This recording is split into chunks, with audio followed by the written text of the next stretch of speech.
ಮಹಿಳೆಯೊಬ್ಬಳು ತಾನು ಕೇಳಿದ 12,000 ರೂಪಾಯಿ ವಸ್ತುವನ್ನ ಪತಿ ತೆಗೆದುಕೊಟ್ಟಿಲ್ಲ ಎಂದು ಕಣ್ಣೀರು ಹಾಕಿರುವ ವಿಡಿಯೋ ಸಾಮಾಜಿಕ ಜಾಲತಾಣದಲ್ಲಿ ಭಾರಿ ವೈರಲ್ ಆಗಿದೆ.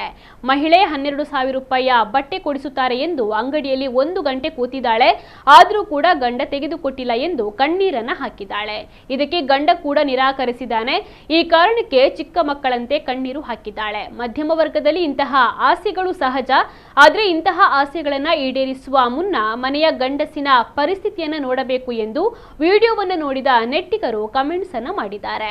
ವಿಡಿಯೋದಲ್ಲಿ ಆಕೆಯ ಪುಟ್ಟ ಮಗು ತಾಯಿಯ ಕಣ್ಣೀರನ್ನ ಒರೆಸಿ ಸಮಾಧಾನ ಮಾಡುವ ದೃಶ್ಯವನ್ನು ನೋಡಬಹುದು.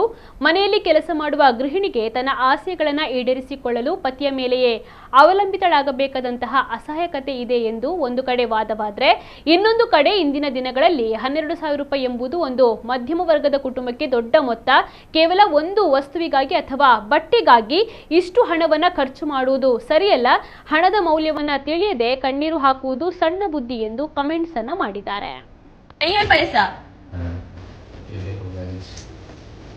उसको प्यार कहते हैं। किसको कहते हैं? मेरे को कोई चीज पसंद आई, क्या वो 12,000 का था? इतना पसंद मैं उस दुकान में 1 घंटा रही थी। हमको नहीं पता था। तुम्हारे से पता रहेगा, प्यार है तो पता रहेगा। नहीं है। बकवास मत करो। बकवास कहाँ कर रहे हैं हम तो।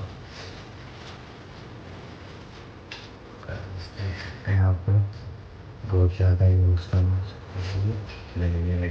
तुमको क्या पसंद है नहीं है कोई मतलब नहीं। सुबह से उठ के तुम्हारे लिए लगे रहो। इंसान को तुमसे बैठ के बात भी नहीं कर सकता है कि तुम काम करो, बात कर रहा हूँ मैं। क्या सॉरी होता है? चलो चलो छोड़ो ना यार। चलो ना।